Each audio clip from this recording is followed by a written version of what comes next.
people will not understand really the adab of the masjid. They'll consider it like any other place. So we'll focus about this topic today. We speak in Bangladesh, inshallah. আজকে আমাদের বিষয় হচ্ছে মসজিদের আদব সম্পর্কে। বিষয়টি একেবারে আমাদের কাছে নতুন নয়, কিন্তু এটা আমাদের জীবনের প্রতিদিনের সম্পর্ক মসজিদের সাথে থাকা সত্ত্বেও মসজিদের অনেকগুলো আদবকে আমরা প্রায় লঙ্ঘন করি। সেজন্য আজকের বিষয় যে মসজিদ একটি বিশেষ জায়গা, যেটা পৃথিবীতে আল্লাহ তাআলার কাছে সবচেয়ে পছন্দের জায়গা। তার বিপরীত হচ্ছে হাদিসে রাসূলুল্লাহ সাল্লাল্লাহু আলাইহি ওয়াসাল্লাম বলেন, বাজার হচ্ছে আল্লাহ তাআলার কাছে সবচেয়ে খারাপ জায়গা। যদিও আল্লাহ তাআলা রাসূলুল্লাহ আমাদেরকে হালাল করেছেন, সেটা ঠিক আছে, গুনাহ হবে না বাজারে যান, কিন্তু বাজার যাওয়ার আদব আছে আরেকটা, সেটা আজকের বিষয়। আজকের বিষয় হচ্ছে যে মসজিদে যখন আমরা আসবো তখন আমরা যেন মসজিদে এসেছি এরকম একটা কমপ্লিট ধারণা আমাদের মাথায় থাকে যে এখানে সব কিছু অ্যালাউড না।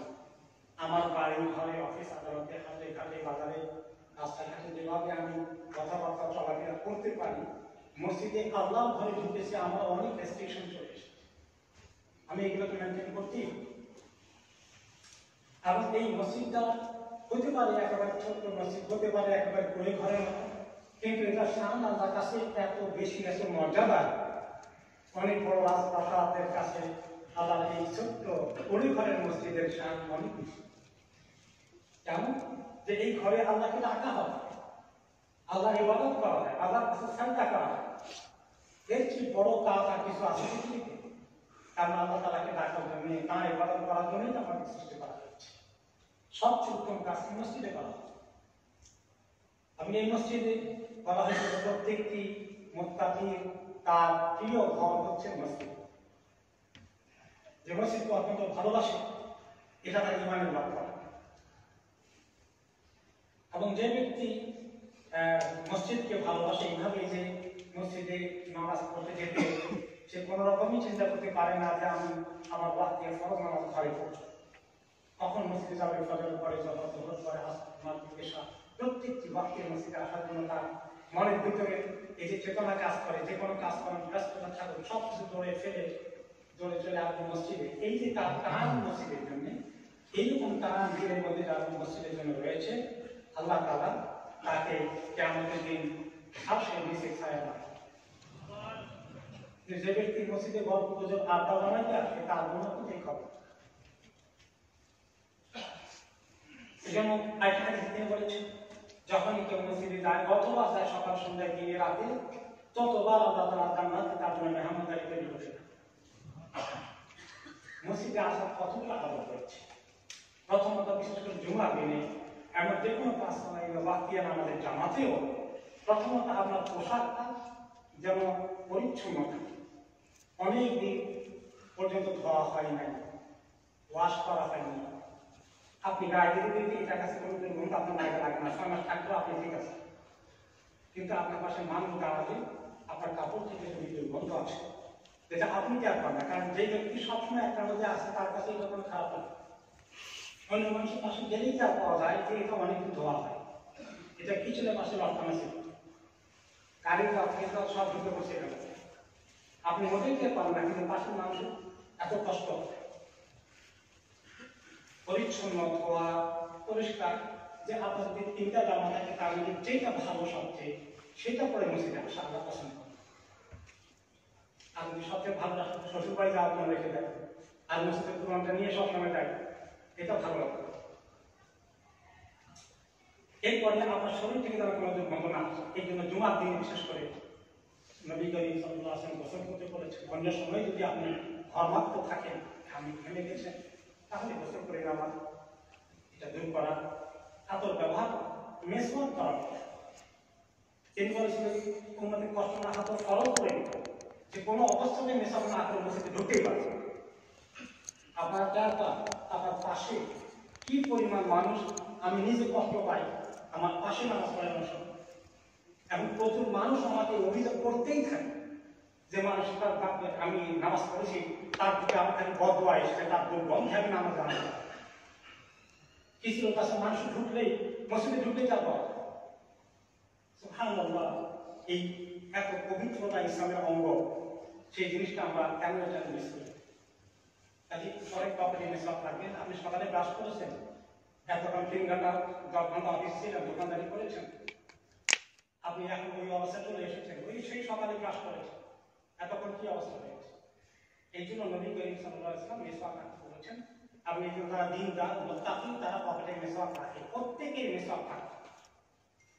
মসজিদে আসার আগে টপ করে চুরিটা করে মেসওয়াক করে ঢুকবো। আপনি তার পান না। আমি কত কষ্ট হয় আমার নামাজ পড়ে, এই মসজিদে অন্য মসজিদে করে দেখেছি, আমার ওইদিকে চেহারা ফিরে নিত, আমি সামনের দিকে রাখতেই পারছিলাম, তার নিঃশ্বাস প্রশ্বাস কষ্টের কারণ মাইন্ড করবেন, এগুলো খুব জরুরি বিষয়। এরকম দুর্গন্ধ যখন আপনার পাশ থেকে আসে, আপনি কেন ফোকাস করবেন নামাজ? কেন মনোযোগ দিবেন? কেবলা মুখে থাকার কথা, কেবলা মুখে থাকা যায় না, পাশের মধ্যে নিঃশ্বাস আপনার এত কষ্ট হচ্ছে, আসলে কোনো খবর আসসালামু আলাইকুম। এরপরে মসজিদে আসার পরে ঢোকার সময় দোয়া, বাইরে যাওয়ার সময় দোয়া, এগুলিকে আমল পান। আল্লাহ ঘরকে এমন একটা পবিত্র জায়গা বানাইছেন, ঢোকার জন্য দোয়া, বাইরে হওয়ার জন্য দোয়া। আল্লাহর ইবাদতের জন্য এখানে আসা। এই যে মুখের কথা এসেছে, নবী করিম সাল্লাল্লাহু আলাইহি ওয়াসাল্লাম হাদিস, তিনি বলেছেন, কেউ যদি কাঁচা রসুন, কাঁচা পেঁয়াজ খেয়ে থাকো বা মুখে দুর্গন্ধ সৃষ্টি হয় এমন কোনো স্ট্রং খাবার খেয়ে আসো, তাহলে খবরদার আমাদের মসজিদে যেন তৃষায় না আসে, সেজন্য আমাদের মসজিদে না আসে। তাহলে খাবার কি খাচ্ছি না নামাজ রাখান দিয়ে খেয়াল করতে হবে। যদি এরকম উল্টাপাল্টা কিছু খেয়ে ফেলেন, তাহলে ভালো করে ব্রাশ করে একদম পরিষ্কার ভাবে চুইংগাম থেকে শুরু করে ইউজ করে দিতে হবে।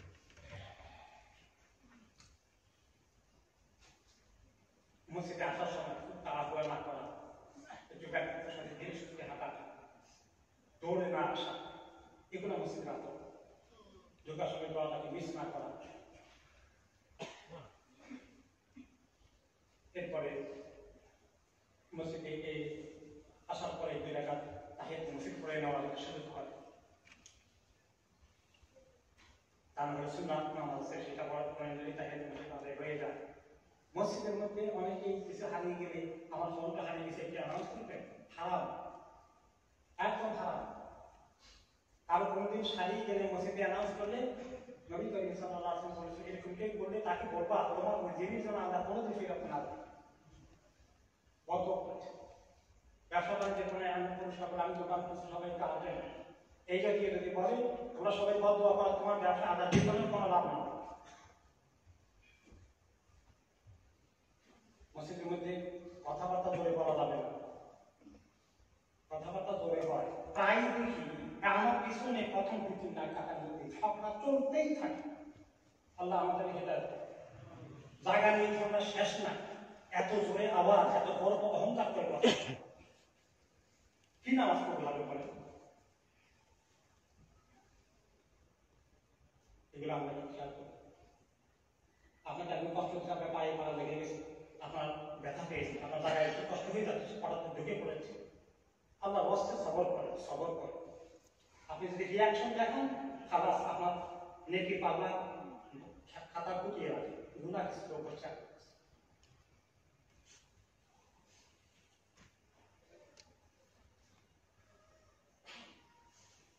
কথাবার্তা বলা, অনেকেই দেখা যায় ফরজ শেষ হয়ে গেছে, জানাজা হয়ে গেছে, সুন্নত করছে, এই যে কোরবান শুরু হয়ে গেছে, বাকি যে নামাজ পড়ছে কোনো খবর। নবী করিম সাল্লাল্লাহু আলাইহি ওয়াসাল্লাম দেখলেন যে এতে কাজে ছিলেন কিছু সাহাবীরা নামাজ পড়তেছেন ব্যক্তিগতভাবে, নফল ইবাদত করতেছেন, তাহাজ্জুদ করছেন, জোরে জোরে কোরআন পড়ছেন, ওখানে একজন, ওখানে একজন, ওখানে একজন। তিনি বললেন যে তোমরা এই যে কোরআন জোরে পড়ে কিছু লোক দোয়া করতেছে আল্লাহর কাছে, তাদের মধ্যে যে ডিস্টার্ব করো কোরআন জোরে পড়ে, কেন তোমরা এটা কোরআন পড়ে একটু ডিস্টার্ব হচ্ছে অন্য মুসলিমদের, তাহলে কথা বলে কি হবে? কোরআন পড়ার কাছে নিষেধ করলেন জোরে আসতে পারো, যেন কোনো মুসলিম ডিস্টার্ব না হয়।